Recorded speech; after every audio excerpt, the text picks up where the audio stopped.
जो first deal जो मेरी हुई थी 1 महीने में हुई थी, तो they are very sharp actually. तो आप उनको बेवकूफ़ तो बिल्कुल नहीं बना सकते कि हमें बेवकूफ़ बनाना ही नहीं है। स्टार्टिंग में यही बोला गया था कि आप झूठ नहीं बोलो। प्रिंस चार्ल्स को जिसने भारत विजिट करवाया है और इस इंसान ने अपने जीवन के बहुमूल्य 23 साल तक भारतीय सेना को दिए और न केवल भारतीय सेना को दिए बल्कि भारतीय सेना को सर्व करने वाले जवानों में और यहाँ के ऑफिसर्स को इन्होंने ट्रेंड किया है। आज हम अपने आप को एक बहुत ही गौरवान्वित महसूस कर रहे हैं इनका वेलकम करते हुए कि इन्होंने हमारा इनविटेशन स्वीकार किया और आज हमारे ऑडियंस के लिए एक कुछ अलग ही टाइप की जो एक एजुकेशन है उस एजुकेशन को लेके आए हैं। तो हम वेलकम करते हैं हमारे आज के इस पॉडकास्ट में राकेश जी शेखावत का, जिन्होंने भारतीय सेना को 23 साल दिए। वेलकम सर, बहुत बहुत स्वागत है आपका and thank you so much, आपने हमारे इस इनविटेशन को स्वीकार किया और समय देने के लिए बहुत बहुत धन्यवाद। धन्यवाद sir, thank you sir. Sir, आज का जो पॉडकास्ट है वो सच में बहुत ज़बरदस्त होने वाला है क्योंकि आपने जो अपने लाइफ के बहुमूल्य जो ईयर्स दिए हैं उसका आपका ज़बरदस्त एजुकेशन है और आपने लर्निंग भी बहुत ज़बरदस्त उससे ली है। तो सबसे पहले सर मैं जानना चाहूँगा आपके बारे में आपका एक स्मॉल इंट्रोडक्शन। सबसे पहले मैं इस पॉडकास्ट के होस्ट राम भक्त जी खालिया जी का धन्यवाद देना चाहूँगा, पूरी टीम का धन्यवाद देना चाहूँगा कि इन्होंने मेरे को इस काम के लिए चुना। इन्होंने मेरे में वो चीज़ देखी कि भाई कहीं ना कहीं पॉडकास्ट इनका होना चाहिए, तो मैं इनका तहे दिल से शुक्रिया अदा करता हूँ। मेरा नाम राकेश सिंह शेखावत है और मैं इंडियन आर्मी से retired after completion of my 23 years service. I incline to some educational institutes. After completion of that era also मैंने जो है ये एक रियल एस्टेट ग्रुप को ज्वाइन किया है और पिछले 2-2.5 साल से मैं यहाँ पर काम कर रहा हूँ। राकेश सर, आपने ऑलमोस्ट 23 साल तक आर्मी को सर्व किया, फौजी की वर्दी पहनी। 23 साल तक फौज की वर्दी पहनने के बाद में आपने रियल एस्टेट सेक्टर में आने का फैसला किया, तो ये विचार आपके मन में कैसे आया सर? एक्चुअली सबके जीवन में कुछ ना कुछ उठापटक, कुछ बदलाव आते हैं, तो लाजमी है मेरे जीवन में भी आया। मैंने रिटायरमेंट के बाद एज एन एडमिन 2-3 स्कूल्स में काम किया, कॉलेजेस में काम किया।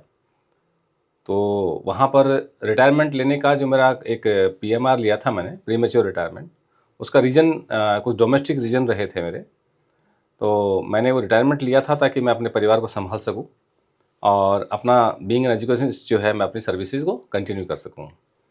लेकिन जो एजुकेशनल जो पॉइंट ऑफ व्यू है मेरा आर्मी से अलग सिविल में, उसमें क्या था, टाइम बाउंड ज़्यादा था।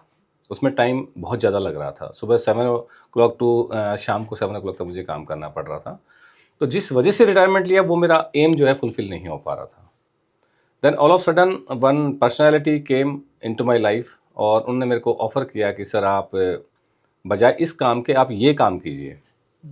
उन्होंने मेरे सोसाइटी में, मैं वहाँ का प्रेसिडेंट भी रहा था, फिर कुछ दिन सेक्रेटरी भी रहा मैं, तो उन्होंने मेरी 2-3 स्पीचेस सुनी थी जो मैं कि बिल्कुल फ्रैंकली बोलता हूँ, सच बोलता हूँ, सामने बोलता हूँ। तो उससे वो बड़ा प्रभावित हुए थे और मेरे पास आए कि आप जो है एक हमारी एक छोटी सी रियल एस्टेट कंपनी है, उसको ज्वाइन कीजिए आप, तो आपको ज़्यादा एक्सप्लोरेशन मिलेगा, ज़्यादा एक्सपोजर मिलेगा आपको और आपको टाइम भी मिल पाएगा। तो मैंने थोड़ा सा कैलकुलेट किया इस चीज़ को कि रियल एस्टेट तो मेरे ख़ानदान में किसी ने किया भी नहीं और बड़ा एक, जैसे कि सर ने बताया, बड़ा अनऑर्गेनाइज सेक्टर है ये। और सुनने में ये भी आया था, सुनते भी आते रहे हैं कि भाई रियल एस्टेट में झूठ बोलना होता है, फरेब बोलना होता है, लोगों को बेवकूफ़ बनाना होता है, एट्सेट्रा एट्सेट्रा। तो मैंने उनको इनिशियली मना कर दिया। मैंने कहा सर, मैं मेरे एथिक्स और वैल्यूज़, जो डिग्निटी आर्मी से मैं लेकर के आया हूँ, इनबिल्ट क्वालिटी लेके आया हूँ मैं, तो शायद मैं इस सेक्टर में सक्सेसफुल नहीं हूँगा। लेकिन जब उन्होंने इंसिस्ट किया कि आप थोड़ा सा मेरे सीनियर से मिलें, मैं उनके सीनियर से मिला जो कंपनी के एक डायरेक्टर भी हैं, तो उन्होंने मेरे को बोला कि आप एक बार आइए, देखिए, आपको लगता है ट्रायल बेसिस पे कि भाई it's okay, then join it, otherwise okay, continue your old passion. तो मैंने फिर उसको देखा। देखने के बाद जो है फिर मेरे को लगा कि यहाँ पर है वो जो चीज़ मैं लेगेसी कैरी आउट कर रहा हूँ अभी तक आर्मी से, वो यहाँ है, तो मैंने इसको फिर ज्वाइन किया। तो जब कोई नया एजेंट्स होता है वो किसी ऑर्गेनाइजेशन के साथ टाई अप करना चाहता है या टाई अप में आना चाहता है, तो उसको उस ऑर्गेनाइजेशन के क्या कुछ की वैल्यूज़ होते हैं या जो की पॉइंट्स होते हैं वो देखने चाहिए कि वो उसको ज्वाइन कर पाए?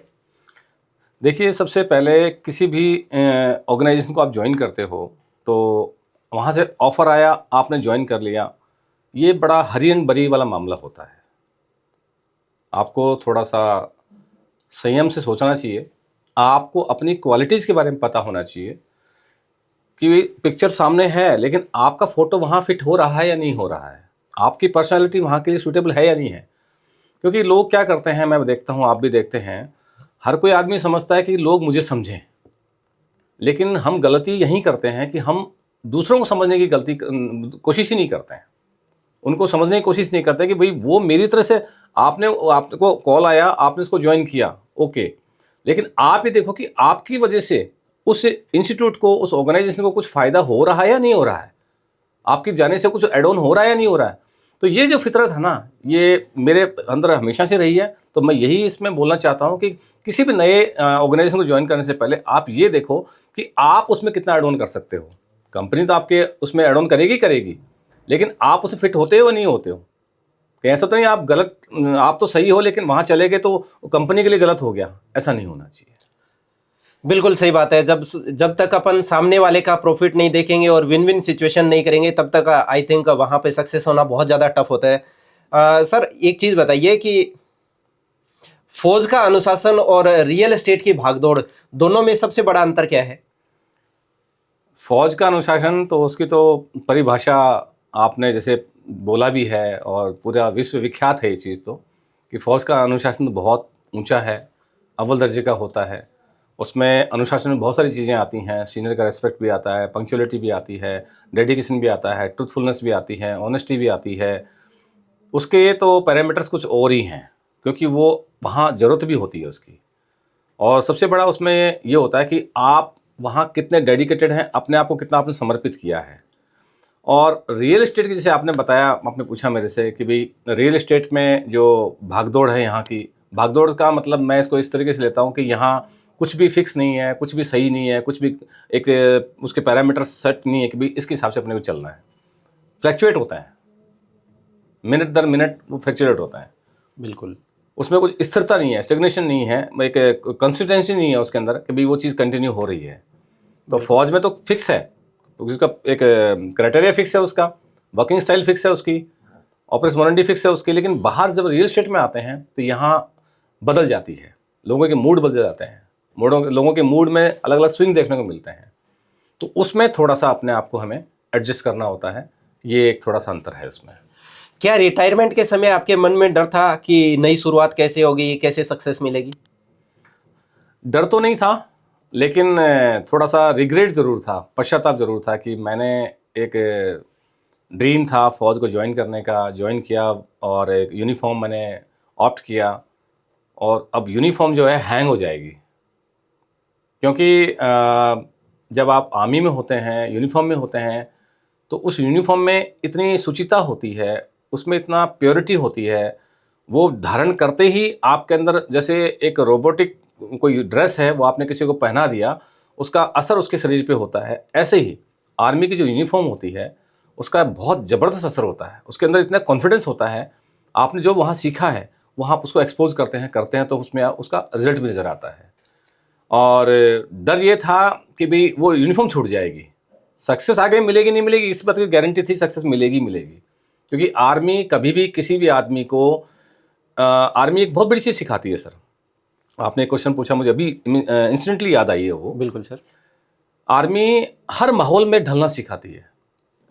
अगर बंदे में क्वालिटी है तो हर माहौल में ढलना सिखाएगी आपको। जैसे मेरा एक पैशन था, मेरा एक प्रोफेशन था। मेरी फर्स्ट पोस्टिंग 9 मद्रास में थी। They were totally South Indian. I learn little bit Tamil also. और वहाँ उनके बीच में अकोमोडेट किया मैंने, राजस्थान का होकर के।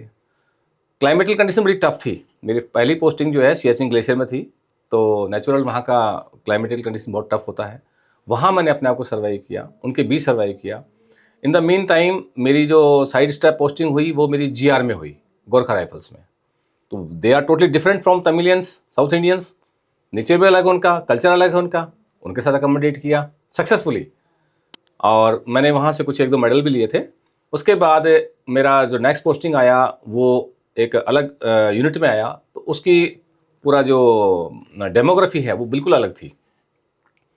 फिर मेरी जाट में पोस्टिंग हुई, फिर मेरी जो है सिख में पोस्टिंग हुई। आप देखो मतलब कितने लोगों से आप मिलकर के अपने आप को अकोमोडेट कर रहे हो। मेरे पास में 2-2 अकोमोडेशन कार्ड हैं जो आर्मी कमांडर देता है और एक सीओएस देते हैं।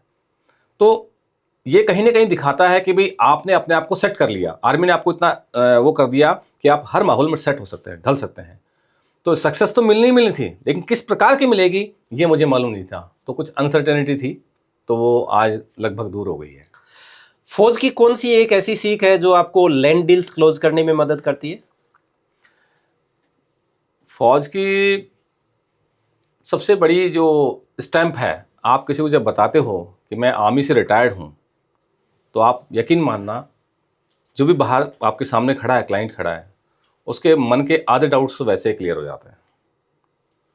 कि आर्मी की स्टैम्प अपने आप में एक बहुत बड़ा कंप्लीट एक ऐसा एक तमगा है कि भाई आपने बोल दिया मैं आर्मी से रिटायर्ड हूँ, तो वो आधा अगर बोलने का वो भी तरीका, वो आप जब बोलते हो उसके साथ बातचीत करते हो तो पता लग जाता है उसको। तो आर्मी की एक ऐसी बात जो आपने पूछी, वो सबसे बड़ी बात ये कि आपका आर्मी का होना, आर्मी से होना, वो सारे काम कर देता है। क्योंकि आर्मी होने की वजह से जो है आप सच बोलेंगे, कॉन्फिडेंटली बोलेंगे, और जो चीज़ है वो उसके सामने बोलेंगे, पीछे से नहीं बोलेंगे। तो जो कस्टमर है, आप उसको ऑनेस्टी से सब कुछ बताते हैं, बिना किसी पर्सनल इंटरेस्ट के बताते हैं कि मेरा इसमें ये फ़ायदा होगा। जैसे मैंने पहले बोला आपको कि आप हमेशा दूसरों के बारे में सोचिए। अगर आप अपने बारे में सोचेंगे कि मेरा पैसा आना है, ये आना है, तो फिर वो डील क्लोज नहीं होगी। आर्मी सिखाती है कि दूसरों के बारे में सोचो। आपका साथी है, अगर वो थोड़ा वेपन भारी है उसका और वो टैकल नहीं कर पा रहा है, तो आप सोचो कि मैं कितना इसको होल्ड कर सकता हूँ, और तुरंत उसको बोलो कि आप थोड़ा रेस्ट करो, मैं ये होल्ड करता हूँ आधा घंटा। पेट्रोलिंग में जा रहे हैं, 3-4 किट आप बॉडी में कैपेबल इनफ हैं, तो आप अपना उसका सामान लीजिए आप साथ में, और उसको फ्री कीजिए। वो किसी और काम में थोड़ा हल्का होगा, फिर और आगे आपको हेल्प करेगा। क्योंकि हर एक आदमी की अलग अलग कैपेबिलिटीज़ होती है, फिजिकल और मेंटल। तो मुझे लगता है कि आप जब वहाँ बताते हैं तो वो एकदम साफ बताओ, सच तरीके से बताओ, उसके पर्सनल इंटरेस्ट को लेके बताओ कि उसको कैसे आप उसकी इनकम में, उसकी ग्रोथ में, उसकी पर्सनालिटी डेवलपमेंट में, सोशल स्टेटस में कैसे आप एड ऑन कर सकते हैं, ये सोच के बताओ। ये फौज की एक बहुत बड़ी चीज़ होती है जो कि मेरे डील क्लोज करने में हमेशा सहायक होती है। बिल्कुल सही बात है। जितना आप दूसरे के बारे में सोचोगे उतनी ही जल्दी डील क्लोज होती है। आपने अभी बताया था कि प्री मैच्योर रिटायरमेंट आपने लिया, तो ये जो फैसला लेने में आपको कितनी बड़ी मुश्किल हुई होगी, और क्या आपका परिवार भी आपके इस फैसले के साथ था? ये क्वेश्चन बहुत ज़्यादा बड़ा और मेरे दिल को छू लेने वाला क्वेश्चन आपने पूछा रामभक्त जी। आज तक लोगों ने ये तो पूछा कि आपने रिटायरमेंट क्यों लिया, लेकिन परिवार का इसमें साथ था नहीं था, ये आपने पहली बार पूछा। मैं इसके लिए ऊपर वाले का हमेशा शुक्रिया अदा करता हूँ कि मेरे को जो लाइफ पार्टनर मिला है, बहुत ही अच्छा मिला है। कई बार तो मुझे लगता है कि मेरे से ज़्यादा कैपेबिलिटी उनमें है। और मैंने जब प्रीमेच्योर का डिसीज़न लिया था, तो ये हमारा दोनों का ही डिसीज़न था। दुःख तो बहुत हो रहा था कि भई ड्रेस छूट जाएगी, यूनिफ़ॉर्म छूट जाएगी, माहौल छूट जाएगा। बहुत लंबा करियर, बहुत अच्छा करियर मेरा उसमें था, प्रोफ़ाइल बहुत अच्छा था मेरा जॉब का। लेकिन मेरी वाइफ़ ने फुल सपोर्ट किया, क्योंकि हमने इनिशियली दोनों ने बहुत ज़्यादा संघर्ष देखा है। जब मैं शादी होकर के उनको लेकर के आया था, तो एक नए माहौल में वो सेट हुई, एक नया कल्चर था हमारा राजस्थान का, वो हरियाणा से हैं। तो यहाँ आकर के वो सेट हुई। पहले मैंने उनको सर्विस में रहते थे, उनको सेट किया। वो बीएससी बीएड आई थी, उसके बाद में मैंने उनको सपोर्ट किया, फिर कंटिन्यू उनकी स्टडी करी, फिर एमए उनका करवाया, फिर एक सब्जेक्ट में और एमए करवाया, फिर एमएड करवाया। जहाँ-जहाँ पोस्टिंग चलता चला गया, मैं उनकी एजुकेशन को आगे बढ़ाता रहा। अल्टीमेटली उन्होंने जब जॉइन किया था मेरे को, तब से लेकर के ही एक मामूली प्राइमरी स्कूल में पढ़ाने से शुरू किया था, और परिणति उसकी ये रही कि 2011 में उन्होंने केवी पढ़ाया, तब तक आर्मी स्कूल में 2 साल पढ़ाया, और उसके बाद में एक प्राइवेट कॉलेज में पढ़ाया। पढ़ाते-पढ़ाते वो एपीएस जोधपुर में एचओडी बन गई थी इंग्लिश डिपार्टमेंट की। अरे वाह sir, great. Thank you sir. इसी बीच क्या हुआ कि उनका सिलेक्शन जो है राजस्थान गवर्नमेंट में आरपीएससी के थ्रू एज ए लेक्चरर हो गया था इंग्लिश में। तो फिर वो मतलब परमानेंट हो गए, और मेरा पेंशनेबल जॉब था, और डोमेस्टिक कंडीशंस हमारी ये कह रही थी कि हमें एक को यहाँ रहना चाहिए, और एक को यहाँ सपोर्ट भी करना चाहिए। तो अल्टीमेटली फिर मैंने ये मन बनाया कि भाई अब हमें प्रीमेच्योर लेना चाहिए। उसमें मेरी फैमिली का मेरा पूरा साथ था उनका। कभी उन्होंने आज तक मैं उनको कोई शिकायत नहीं कि मैंने प्रीमेच्योर लिया, बल्कि वो बहुत ज़्यादा खुश हैं और मैं भी सेटिस्फाइड हूँ उस चीज़ से। रियल एस्टेट में लोग अक्सर टाइम के पंक्चुअल नहीं होते, और आप एक फौजी के तौर पर ये जो लोगों का कैजुअल रवैया है उसको कैसे हैंडल कर पाते सर? ये आपको थोड़ा सा कॉमेडी भी लगेगा, मैंने ये फ़ौज से सीखा। फ़ौज में क्या होता है, जैसे आर्मी कमांडर आने का टाइम जो है 9 o'clock का होता है, ठीक है। तो मेरे को जो इन्फॉर्मेशन मिलेगी वो मेरे को मिलेगी 8:45 मुझे वहाँ होना है। मेरे को मैसेज आ जाएगा कि सर आपको 8:45 वहाँ पहुँचना है। आर्मी कमांडर कब आ रहा है? 9 बजे आ रहा है। मेरे से जो नीचे होगा, जो मेरा वगैरह कोई भी होंगे या कोई और अफसर होगा, उसको टाइम मिलेगा 8:30 बजे का। और जो बाकी वर्किंग पार्टी उसको मैनेज कर रही है, जवान हैं, उनको टाइम मिलेगा 8:10 का। ओके। और जिसको समय मिलेगा ये सब बात बताने का, करने का, उसको समय मिलेगा 8 बजे का। ओह, ठीक है। उनको ये बताया जाएगा कि आपको 8:10 आना है, आपको 8:15 पे आना है, 8:25 पे आना है। 8:45 मतलब मेरा 8:45 डेडलाइन है वहाँ पर। मेरे जो सीनियर होंगे उनको मिलेगा 8:50 का टाइम। उनसे जो सीनियर होंगे आर्मी कमांडर से नीचे, उनको समय मिलेगा 8:55। तो ये जो टाइम मैनेजमेंट है ना, ये मेरे को आर्मी ने सिखाया। तो कस्टमर जो होते हैं हमारे यहाँ रियल एस्टेट सेक्टर में, वो 9 बजे का टाइम बताते हैं, सर बोले मैं 10 बजे के आसपास आ जाऊँ। तो मैं उनको बोलता हूँ नहीं सर, आप ऐसा करो, आप 9 बजे के आसपास आ जाओ। तो मुझे पता है कि वो 9 बजे का टाइम देकर 10 बजे ही आना है। ये सिविल में थोड़ा होता है, लेकिन जब एक बार मीटिंग हो जाती है ना उनके साथ में, तो फिर हम बातचीत करते करते करते टाइम की वैल्यू भी हम उनको समझा देते हैं। फिर क्या होता है ना कि खरबूजे को देखकर खरबूजा रंग बदलता है। अब मैं उनसे पूछता हूँ टाइम कि सर मेरे को कितने बजे आना है, ताकि हमारी तरफ से समस्या ही खत्म। तो वो कहते सर आप ऐसा करो 11:15 बजे आ जाओ। ओके, मैं डॉट जो है 10:40 में वहां पहुंच जाता हूं। अब वो चाहे 10:50 पे आए तो उसकी फॉल्ट है, अगर 10:45 पे आ गया तो ऑलरेडी यू आर विन। अगर वो 10:50 पे आता है या 11:45 बजे पहुंचता है, तो फिर वो कहीं ना कहीं आपसे नीचे ही रहेगा। आपका कॉन्फिडेंस उसके ऊपर हमेशा हावी रहेगा और वो हमेशा लो प्रोफाइल में रहेगा। ये मैंने देखा है। फिर उसको महसूस, अरे सॉरी सर वो थोड़ा सा ऐसा हो गया था, वैसा हो गया था, वो खुद बोलता है इस चीज़ को। तो कोई बात नहीं सर, ऐसा होता है, कोई बात नहीं, मैं तो आ गया था टाइम से, 10:40 पे मैं तो आ गया था। तो that is your plus point actually. आप कस्टमर को ऐसे डील करो, उनको ऊपर छोड़ दो कितना टाइम देते हैं वो। ओके। ये एक तरीका है। आपने 3 साल तक एक स्कूल एडमिन के रूप में काम किया था, तो वहाँ पर आपने जो लोगों को मैनेज करने का एक्सपीरियंस लिया, उसमें आपने क्या सीखा सर? सर ये भी एक बड़ा इंटरेस्टिंग दौर रहा है राम भक्त जी। मैंने कोरोना के टाइम पर एडमिन के तौर पे ज्वाइन किया था। तो उस समय सबसे बड़ी दिक्कत आ रही थी फ़ीस को लेकर के। बच्चे नहीं आ रहे थे स्कूल के अंदर, पेरेंट्स आके झगड़ा कर रहे थे, उनसे फ़ीस मांगो तो वो झगड़ा कर रहे थे। मेरा सिलेक्शन जो हुआ था तो उसमें मैम हैं अभी, शी इंटरव्यूड मी पर्सनली, उन्होंने मेरे को स्पेशली रिकमेंड किया था। इससे पहले मैं एपीएस में था। एपीएस का माहौल तो एज यूजुअल जैसे मैंने पहले सर्व किया था वैसे का वैसा ही था, that was no so difference. तो लेकिन मैंने फिर वहाँ के माहौल को छोड़ के फिर अच्छा ऑफर आया था, मैं वहाँ ज्वाइन किया था। उसमें सबसे बड़ा चैलेंज यही था कि उनसे फ़ीस निकलवानी है, लेकिन साथ में आपके अपने ऑर्गेनाइजेशन को भी सेटिस्फाइड करना है, पेरेंट्स को भी कन्विंस करना है, और टीचर्स को और बच्चों को भी आपने साथ लेके चलना है। क्योंकि आप, मैं एक बात बताना चाहूँगा राम भक्त जी, समय कभी भी एक जैसा नहीं होता है। ये जो लाइन है ना, ये आप उनको समझाओ तो फीस भी देंगे, सब कुछ होगा। आपका जो ऑर्गेनाइजेशन है उसको आप ये बताओ कि सर आप भी थोड़ा सा लिबरल हो, क्योंकि जहाँ कोरोना है सबके ऊपर है, सब पे संकट है, जान की लोगों के सांसें जो है सांसद में आ रखी हैं, तो बेचारे कहाँ से पैसा लाएंगे वो। बिल्कुल आप थोड़ा सा आप उनको अपना बनाओ, तो जितना 1 रुपया देते हैं आप उसमें 90 पैसे ले लो, 90 पैसे बनते हैं तो 80 पैसे ले लो। तो इससे क्या है, आपको रोटेशन चलता रहेगा। तो यही थ्योरी थी जिसकी वजह से हमारी जो फीस थी वो लगभग पूरी आ चुकी थी कोरोना के टाइम पर।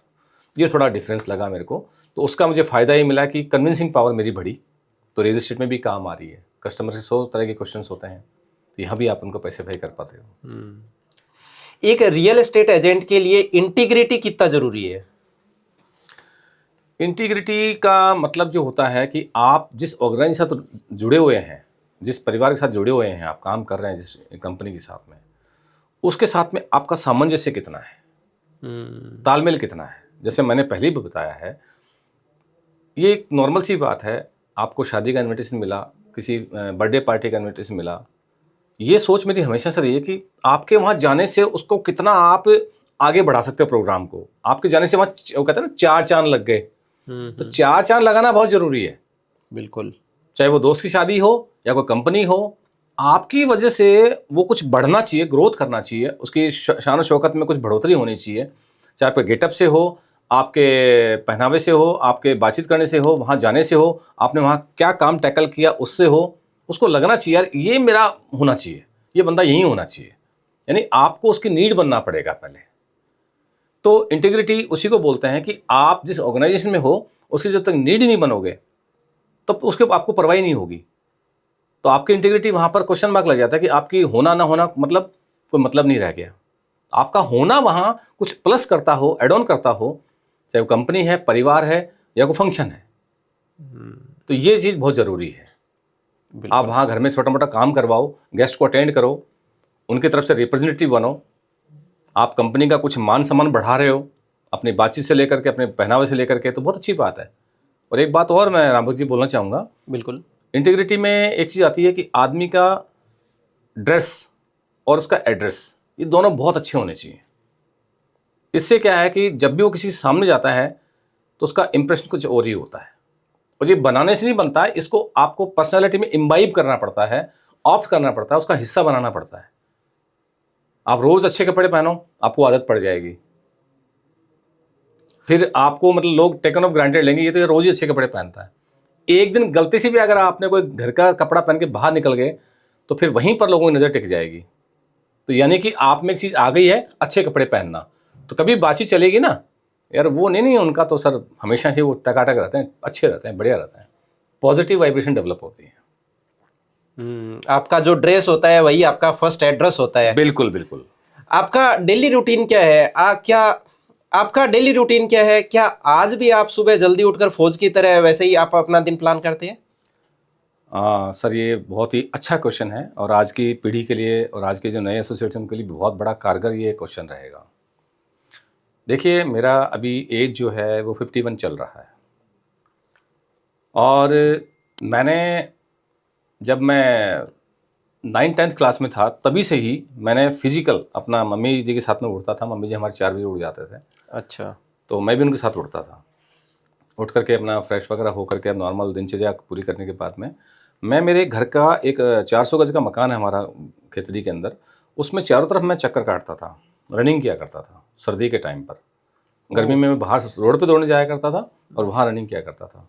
फिर जो पहले के मकानों में आपने देखा होगा बरामदे में 2 कड़े लगे होते थे, उन कड़ों के बीच में लोहे की एक रॉड होती है। हाँ। उसको लगा करके मैं पुशअप वगैरह, हैंगिंग वगैरह और रिवर्स वगैरह ये सब मैं किया करता था और ईंटें रख करके मैं पुशअप वगैरह लगाया करता था। तो ये स्टार्टिंग से एक पैशन था कि अपने आप को फिजिकल फिट रखना है और उसकी वजह से मैं आर्मी में बहुत अच्छे से कर पाया, ट्रेनिंग में वगैरह में पूरा अच्छे से कर पाया। इसमें बहुत सारी एडवेंचरस एक्टिविटी होती हैं, कमांडो कोर्स वगैरह भी होते हैं, हमारे यहाँ मैप रीडिंग का भी कोर्स चलता है। तो पहाड़ियों में दौड़ना पड़ता है, करना पड़ता है। भगवान की दया से मैं जब बाहर आया तो हमारे यहाँ शेप ए बोलते हैं, फिटनेस आपका फिट है तो मैं क्लास 1 उसमें वहाँ से रिटायर हुआ और आज भी मैं अगर कोई मेरे को बोले कि भाई तेरे को 5 किलोमीटर दौड़ना है तो आज भी मैं तैयार हूँ। उसका रीज़न सबसे बड़ा यही है कि आप सुबह उठो, क्योंकि सुबह जो होता है ना एक ब्रह्म मुहूर्त बोलते हैं उसको, 4 से लेकर 6 बजे तक का। भगवान उस समय कुछ ना कुछ घूम रहे होते हैं, वो तो आपको पक्का कुछ ना कुछ दे के ही जाएगा वो। तो मदर से मैंने सीखा, वो अपना भैंसों का काम करती थी, दूध वगैरह निकालती थी। फिर मैं सुबह तैयार होकर के और दूध बेचने के लिए हम जाया करते थे। साइकिल पे, एक हाथ में हैंडल पे, साइकिल पे बरनियाँ होती, डोलियाँ होती थी, एक हाथ में हैंडल होता साइकिल का।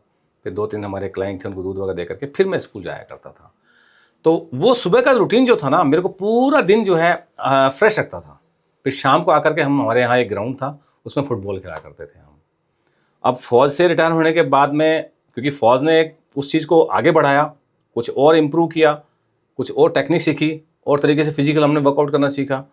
तो उसको मैं आज भी कैरी आउट करता हूँ। आज भी मैं सुबह करीब, दिनचर्या पूछी आपने मेरे से, मैं 5 बजे के आसपास उठ जाता हूँ और पौने 5 के आसपास उठने के बाद आफ्टर गेटिंग लिटिल बिट जो सुबह की मॉर्निंग एक्टिविटीज़ होती हैं, फिर मैं सुबह निकलता हूँ अपना आसपास में जो पार्क है, नर्सरी सर्किल वगैरह है, वहाँ पर मैं पूरे वीक का जो शेड्यूल होता है वो अलग अलग रखता हूँ। किसी दिन मैंने वॉक किया, किसी दिन मैंने स्पीड वॉक किया, किसी दिन मैंने जॉग किया, किसी दिन मैंने योगा किया और प्राणायाम किया, ऐसे करके अलग अलग दिन मैं करता हूँ। फिर अपना 6:30-7 बजे आकर के और बच्चों के साथ में थोड़ा सा मैं कर लेता हूँ टाइम पास, उनको तैयार भी कर लेता हूँ, उनके साथ बातचीत भी कर लेता हूँ। आजकल तो बच्चे थोड़े बड़े हो गए मेरे, तो उनको भी मैं साथ लेके जाता हूँ। फिर उनका 2-3 अकेडमी ज्वाइन कर रखी है, उनके साथ जाता हूँ। तो एक बच्चा मेरा टीटी में है, तो वहाँ टीटी भी खेल लेता हूँ मैं। एक बच्चा मेरा बैडमिंटन में है, तो मैं बैडमिंटन भी खेल लेता हूँ। अरे वाह सर, दैट्स ग्रेट। हाँ, तो गेम्स मतलब मैं कोई जैसे बिलियर्ड्स आ गया या कोई और छोटा मोटा जो आउट ऑफ नेशन गेम है वो मैं नहीं कर पाया। बाकी गेम्स में सारे लगभग खेलता हूँ मैं। तो उससे अपने आप को फिर मैं अपने आप को तरोताज़ा महसूस करता हूँ, यंग महसूस करता हूँ। तो ये एक बहुत अच्छी आर्मी ने मेरे को देन दी है और मैं मेरे पेरेंट्स को भी धन्यवाद देना चाहूँगा कि उन्होंने मेरे को ये इस चीज़ को इम्बाइब करना सिखाया पर्सनैलिटी में। वो आज भी मैं करता हूँ। शेखावाटी की मिट्टी और वहाँ के लोगों को डील करते टाइम आपका आर्मी नेटवर्क कितना काम आता है सर? हाँ, ये अपने आप में बहुत बड़ा क्वेश्चन है, क्योंकि शेखावाटी ने आर्मी को एक बहुत बड़ा कंट्रीब्यूशन दिया है अपना। वहाँ के हर 5वें घर में आपको एक फ़ौजी मिल जाएगा। अब तो हालांकि पैटर्न को चेंज हुआ है, लेकिन फिर भी आज भी वहाँ के लोग जो हैं फ़ौज को पसंद करते हैं। और सीकर, झुंझुनू, चूरू, ये शेखावाटी का जो बेल्ट पड़ता है, इसमें जब मैं अपना डील करने के लिए जाता हूँ तो उनको थोड़ा समझाने में मेरे को दिक्कत आती है। ये मैंने महसूस किया है, क्योंकि फ़ौजी आदमी होता है ना, वो एक विश्वास वाली जगह में काम करके आया है और एक फ़ौजी उसको रियल एस्टेट की चीज़ बता रहा है, तो ये मत समझना कि उसको जल्दी डील हो जाएगी। नहीं, ऐसा बिल्कुल भी नहीं है। बल्कि हाँ, बल्कि उल्टा होता है इसका। उसका उल्टा होता है। एक सिविलियन उसको समझाएगा तो वो जल्दी ग्रास्प करेगा, लेकिन एक बीइंग अ फौजी उसको समझाएगा तो उसको मतलब अलग ही तरीके से लेता है वो। डील होने में बहुत दिक्कतें आती हैं। तो आप जब हमेशा मैं कोशिश करता हूँ कि फ़ौजियों के सामने जाने से पहले मैं अपने आप को फ़ौजी कभी नहीं बोलता, क्योंकि वो उस चीज़ को एडजस्ट ही नहीं करता है, डाइजेस्ट ही नहीं करता है। लेकिन जब डील वगैरह सब हो जाती है और धीरे-धीरे मालूम चलता है कि ये फ़ौजी है, तब उसको फिर बहुत अच्छा लगता है कि यार फ़ौजी लोग भी ऐसे काम करते हैं। फिर 2 आदमी को और बताता है। फिर आगे डील होने में ज़्यादा दिक्कत नहीं आती है, लेकिन इनिशियली अगर किसी नए फ़ौजी से मिल रहे हो आप शेखावाटी बेल्ट में जा करके, तो they are very sharp actually.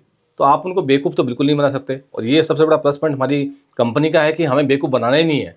Starting में यही बोला गया था कि आपको झूठ नहीं बोलना है, आपको ब्लफ नहीं करना है, जो है उसको बताना है बस। तो वो मैं करता हूँ। 2023 में आपने शुरुआत की, उसमें आपने अपनी जो फर्स्ट डील है उसकी एक सक्सेसफुल स्टोरी बताते हैं आप, वो क्या कहानी है सर? जो फर्स्ट डील जो मेरी हुई थी वो करीब 1 महीने में हुई थी। 1 महीना मेरा पूरा लग गया था उसमें। और उस समय तो एक जोश था। मुझे एक ड्राइव करने का बड़ा शौक है एक्चुअली। मैं लंबी लंबी ड्राइव कर चुका हूँ। 800-900 किलोमीटर कंटिन्यू गाड़ी चलाई है मैंने। बाइक भी चलाई मैंने, साइकिलिस्ट भी रहा हूँ मैं। तो सड़कों पे घूमना, जंगल में जाना, जंगल में रहना, पेड़ पौधों को देखना, नेचर के नज़दीक मैं ज़्यादा रहना पसंद करता हूँ। तो ड्राइव करना मतलब एक लंबे ड्राइव पे जाना हमेशा मेरे को अच्छा लगता है। अब ये एक ऐसा प्रोफेशन था कि यहाँ तो गाड़ी आपके पास 24/7 होनी है। आप यहाँ पैसा लेने के लिए जोधपुर भी जा रहे हो, आप डील क्लोज करने के लिए आप अजमेर भी जा रहे हो, उससे बाद कोटा भी जा रहे हो, मुंबई भी जा रहे हो। तो that is one of my best thing जो मेरे को अच्छी लगती है। तो जैसे कि आपने बताया कि फर्स्ट डील का, तो मैंने 1 महीने तक बहुत गाड़ी चलाई। मेरी जो गाड़ी है ज्वाइन करने से पहले मात्र 38,000 किलोमीटर चली थी 2017 से अच्छा 23 तक, ठीक है। लेकिन 23 के बाद अब तक मेरी गाड़ी जो है करीब 1.5 लाख किलोमीटर चल चुकी है। अरे वाह, दैट्स ग्रेट। तो ये किलोमीटर जितना चलेगी, ऐसा लोग बोलते हैं, सीनियर भी बोलते हैं कि जितना किलोमीटर कवर करेगी उतना पैसा आपके पास आएगा। But that is not my priority. मेरा प्रायोरिटी जैसा कि मेरा पैशन कंप्लीट हो रहा है, जहाँ आपका पैशन कंप्लीट होता है, जो आपकी इच्छा पूर्ति होती है, तो फिर उससे आप प्यार करने लग जाते हैं। तो अब मैं उस प्रोफेशन से प्यार कर रहा हूँ। तो पहली डील जब मेरी हुई थी तो वो डील भी मेरे पड़ोस में रहते हैं, एक फ़ौजी हैं वो, और उनसे ही मैंने पहले डील की थी। सबसे पहला प्लॉट उन्होंने लिया था मेरा। तो उसमें थोड़ा संघर्ष हुआ, क्योंकि आपको वो जिस माहौल में आप आए हैं, जिस माहौल में, जिस रूप में आपको देखते आ रहे हैं, फिर प्लॉट बेचने के लिए आपको देखेंगे, that was totally undigestible to them. लेकिन जब उनको पता लगा कि ये अलग चीज़ है, अभी करना उन्होंने शुरू कर दिया है, फिर उनको जब सेटिस्फेक्शन मिला तो फिर वो डील हुई। और पहली डील 1 महीने में हुई, इसके बाद फटाफट अपना एक यहाँ का एक पिन होता है एग्जीक्यूटिव, मैं 1 सवा महीने में एग्जीक्यूटिव बन गया था। फिर तो फटाफट 1000 गज कैसे कंप्लीट हो गई, फिर मुझे आइडिया पड़ गया तो मैंने 1000 गज फटाफट पूरी कर दी सर। लोग अक्सर प्रॉपर्टी डीलर्स पे ट्रस्ट नहीं करते हैं, तो इस ट्रस्ट डेफिसिट को आप कैसे दूर करते हैं? ये बात सही है कि प्रॉपर्टी डीलर, मैं जैसे पहले ही बता चुका हूँ कि ये मेरे दूर दूर तक कोई टच में नहीं था मेरा प्रॉपर्टी का जाने का, उसमें काम करने का, क्योंकि मैं तो प्रॉपर्टी लाइन से था ही नहीं। और मैंने साफ कहा था मेरे सीनियर को कि यार ये इसमें झूठ वगैरह बोलना पड़ता है, मैं नहीं बोल पाऊंगा, कहीं का कुछ देखना पड़ता है, भागना पड़ता है, कुछ उल्टा पुल्टा होगा, मैं नहीं कर पाऊंगा ये। वाकई में मैंने एक एक आपको पता होगा जब तूफान आता है, तूफान क्यों आता है? तूफान एक स्पीड का द्योतक है, आपको एक गति का द्योतक है। आप देखोगे तूफान में क्या होता है कि एक जगह की हवा, वहाँ वैक्यूम क्रिएट हो जाता है, तो हाई प्रेशर से लो प्रेशर की तरफ हवा बढ़ती है, तो वहाँ पर वो तूफान आता है। ओके। तो हमारे इस रियल एस्टेट में भी क्या है, मैंने जो चीज़ देखी थी, सुनी थी लोगों से कि भी प्रॉपर्टी लाइन बकवास लाइन है, सब गालियाँ देते थे उसको। क्यों? क्योंकि यहाँ एथिक्स नहीं है, यहाँ पर वैल्यूज़ नहीं है, यहाँ पर कोई भी किसी प्रकार की कोई समझ नहीं है। जमीन खरीदते समय किन कानूनी बातों का ध्यान रखना चाहिए? किसी भी प्रॉपर्टी को लेने से पहले हम 4 चीज़ देखते हैं। सबसे पहला होता है उसका टाइटल, वो क्लियर होना चाहिए।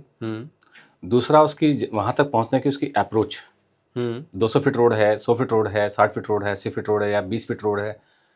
और तीसरा होता है उसकी एम्यूनिटीज़, उसमें क्या क्या सुविधाएं हैं जिससे कि हम वहाँ पर ग्रोथ पा सकते हैं। ग्रोथ जो है इसकी चौथी चीज़ें हैं कि वहाँ ग्रोथ क्यों आएगी, आसपास में क्या क्या एम्यूनिटीज़ हैं, कौन कौन सी बड़े बड़े इंस्टीट्यूट्स हैं।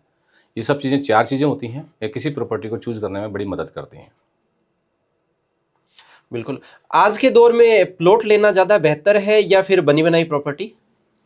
मेरे हिसाब से आज भी और पहले भी, और ख़ासकर जयपुर की हम बात करें, जयपुर के आसपास की बात करें, राजस्थान की बात करें, क्योंकि मैं महाराष्ट्र की मुंबई में गुड़गांव की बात करूँगा तो एक अलग इसकी डेफिनेशन हो जाएगी। लेकिन राजस्थान में अगर हम बात करते हैं तो मुझे लगता है कि ज़मीन अभी काफ़ी बहुतायत संख्या में उपलब्ध है और मात्रा में उपलब्ध है, तो हमें ज़मीन पे फोकस करना चाहिए, बनी बनी प्रॉपर्टी फोकस नहीं करना चाहिए। क्योंकि जो बनी बनाई प्रॉपर्टी है वो किसी ने बनाई है, उसका मोटिव कुछ और है, उसके दिमाग में पिक्चर कुछ और है, उसका इंटेंशन कुछ और है, तो वो भी चीज़ जुड़ती है इसमें भावनात्मक रूप से। और उसमें आप अगर अल्टर करते हो तो उसमें आपका पैसा भी लगेगा और फिर वो चीज़ नहीं बन पाएगी जो आप बनाना चाह रहे हो। तो मुझे लगता है कि बनी बनाई प्रॉपर्टी के बजाय आपको उसमें जो खाली प्लॉट्स हैं उसमें जाना चाहिए। दूसरा, ग्रोथ जो आती है बनी बनाई प्रॉपर्टी में कभी भी नहीं आती है, अगर कंपैरेटिवली हम देखें तो नहीं आती है। खाली प्लॉट्स की वैल्यू हमेशा ज़्यादा होती है। एक नए एजेंट्स के लिए सबसे ज़्यादा बड़ी चुनौती क्या होती है जब वो नया नया अपना काम शुरू करता है उस टाइम पे? सबसे बड़ा उसके सामने जो एक चैलेंज होता है वो होता है कि वो कस्टमर को कैसे ढूंढे, उसको कैसे पता लगे कि कस्टमर कौन है। ये सबसे बड़ा चैलेंज होता है, कस्टमर को पहचानना। बिल्कुल। क्योंकि उससे इतने लोग मिलते हैं, उसको पता ही नहीं चलता कि मैं किससे डील करूं, कैसे बात करूं और मैं किसको कस्टमर मानूं। आप चलते किसी राह, भाई साहब रुकना, आपको प्लॉट चाहिए, वो नहीं कर सकता है। बिल्कुल। तो उसको थोड़ा सा पेशेंस रख करके अपने कस्टमर को ढूंढना होता है, ये सबसे बड़ा चैलेंज है। उसके बाद मिलने के बाद तो वो कन्विंस कर लेगा, क्योंकि जो चीज़ें हैं उसके बाद टूल्स हैं वो सारे बताएगा उसको, तो ऑटोमेटिकली कन्विंस हो जाएगा। तो ऐसे कौन से तरीके हैं जिसकी वजह से उसको नए कस्टमर्स मिल सकते हैं और वो नए कस्टमर्स के पास पहुंच सकता है? हमारे एमडी सर, सुमेर सर हमेशा एक बात कहते हैं कि सेल्स एक अनवरत प्रक्रिया है, ये हमेशा चलते रहने वाला प्रोसेस है, ये कभी रुकता नहीं है। आप डेली, इसमें फार्मूला एक ही बताया था उन्होंने कि हमेशा आप नए लोगों से मिलो, जितने नए लोगों से मिलेंगे आपके उतने ही क्लाइंट बनेंगे। हर दिन एक नए आदमी से मिलो, उसका बायोडाटा रखो, उसकी डिटेल्स रखो, आप उसको फॉलो अप करो। आप ये नहीं कि आप पहले एक आदमी से मिल लिए तो अगले दिन उसी से मिल रहे हो, नहीं, उससे मिलो, अगर रिक्वायरमेंट है तो मिलो उससे, आप जरूरत है तो मिलिए उससे आप, लेकिन हर दिन एक नया आदमी होना चाहिए। 30 दिन होते हैं, 30 नए आदमी से मिलो आप। साल में 365 दिन होते हैं, 365 दिन आप नए आदमी से मिलो। 100% उसमें से 65 आदमी तो आपके बनेंगे ही बनेंगे। वो क्लाइंट मिलेंगे आपको। तो 65 आदमी से आप डील कर रहे हो, तो एक प्लॉट हमारा मिनिमम 111 गज का होता है, तो 6500 गज जमीन एक साल में बनती है आपकी। मैं तो एक मोटा मोटा आइडिया बता रहा हूँ ये, लेकिन अगर आप 65 आदमी से मिलते हो तो जरूरी नहीं 65, वहाँ आपकी संख्या बढ़ भी सकती है, क्योंकि आपकी कैपेबिलिटी डेवलप होती है। बिल्कुल वो बिल्कुल। 100 भी हो सकती है, 150 भी हो सकती है, तो इससे आपका बिजनेस बढ़ता है हमेशा। क्या कभी ऐसा हुआ है कि आपने किसी डील को मना कर दिया है क्योंकि ये आपके सिद्धांतों के खिलाफ थी? हाँ, एक डील आई थी, तो उसमें मेरे से उन्होंने बोला था कि आप इसमें डिस्काउंट कीजिए। हमारी कंपनी में डिस्काउंट का कोई सिस्टम ही नहीं है, क्योंकि जो पैसा कस्टमर पे करता है वो ऑनलाइन करता है, और वो उसका रिसिप्ट मिलता है उसको। हम पैसे को हाथ भी नहीं लगाते हैं। बिल्कुल।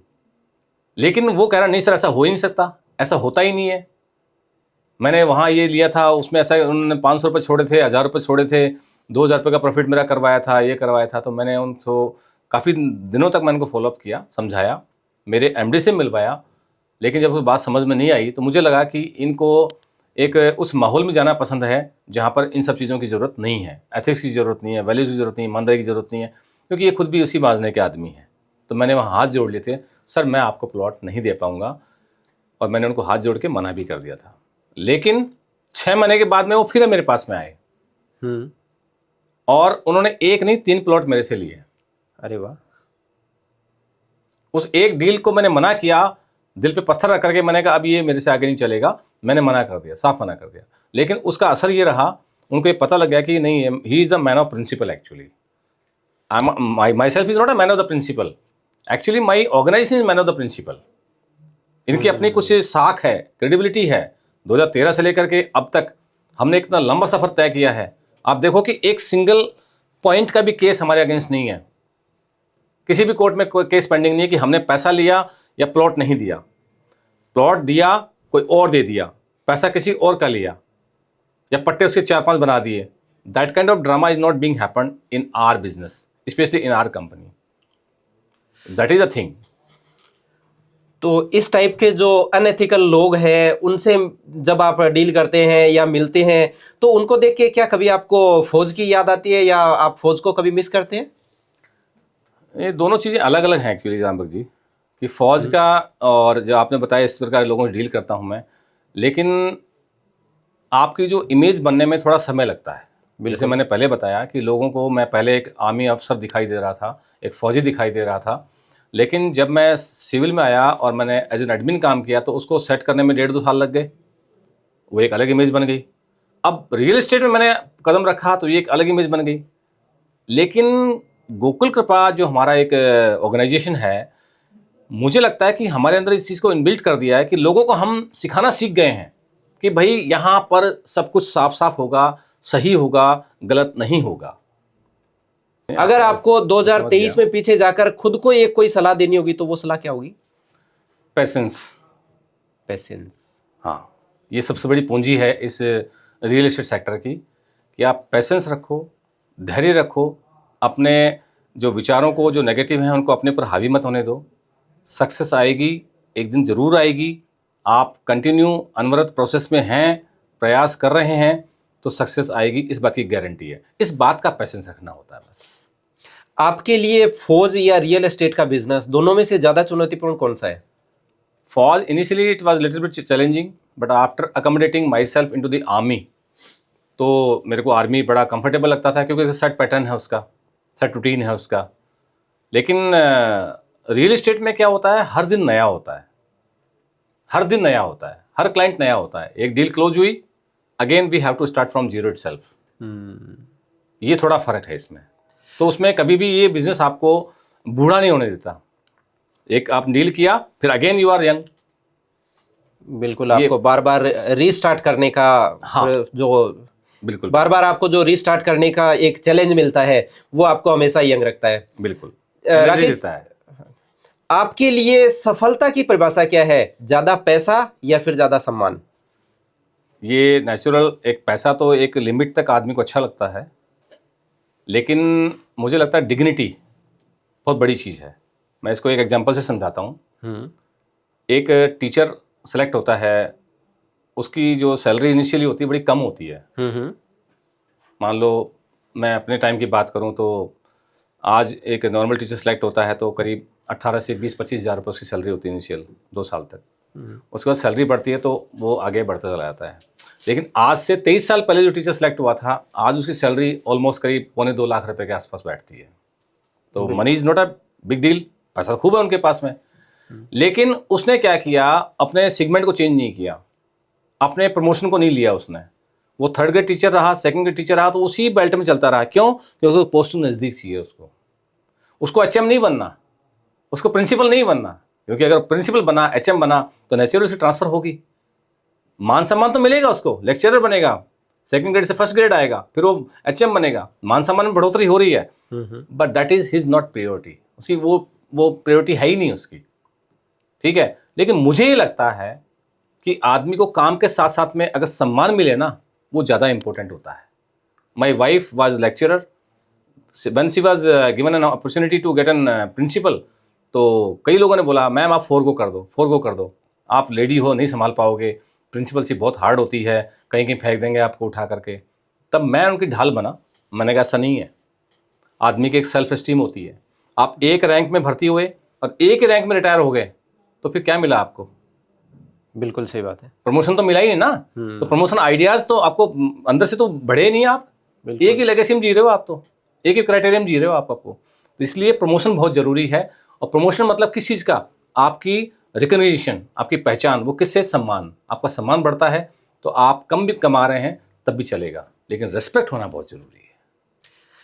बिल्कुल सर, रिस्पेक्टफुल बने रहिए तो पैसा तो बाई प्रोडक्ट है, वो तो आ ही जाएगा। क्योंकि जितना ज़्यादा सम्मान होगा, क्योंकि जब आप दूसरे को सम्मान देते हो तो आपको वो बाई बैक के अंदर सम्मान मिलता है, और उस बाई बैक का एक और जो सब्स्टिट्यूट या उसके एक ऑप्शंस के अंदर आपके जो पास आता है वो पैसा डेफिनेटली आ जाता है।